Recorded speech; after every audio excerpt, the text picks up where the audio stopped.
లోభ ప్రవృత్తి ఆరంభ కర్మణ మశమః స్పృహ రజస్యేతాని జాయంతే నివృద్ధే భరతర్షభ.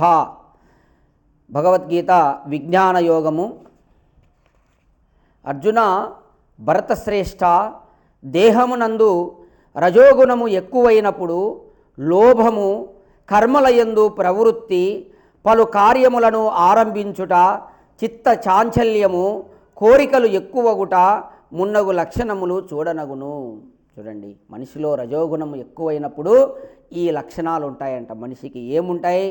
లోభి అవుతాడు, అంటే ఎక్కువ సంపాదించుకోవాలా, పోగు చేసుకోవాలా, కూడబెట్టుకోవాలా. అలాగే పిసినారి అన్నమాట లోభి, ఎవరికి దానం చేయడు ఈ రజోగుణం ఉన్నవాడు.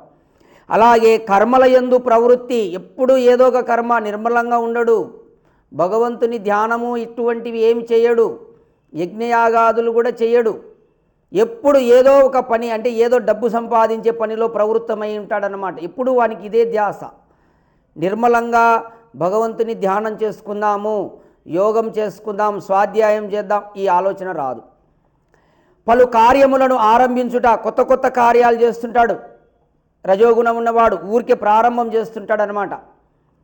చిత్తము యందు చాంచల్యం ఉంటుంది రజోగుణం వల్ల. చిత్తములో చాంచల్యం అంటే ఎప్పుడూ స్థిరంగా ఉండదు చిత్తం. కోరికలు ఎక్కువగుట, రజోగుణం ఉన్నవారికి కోరికలు ఎక్కువ అవుతుంటాయి. ఒకదాని తర్వాత ఒకటి, ఒకదాని తర్వాత ఒకటి కోరికలు పెరుగుతూ ఉంటాయి. ఈ లక్షణాలు రజోగుణం ఎక్కువ ఉన్నటువంటి వారిలో ఉండును. ఓం.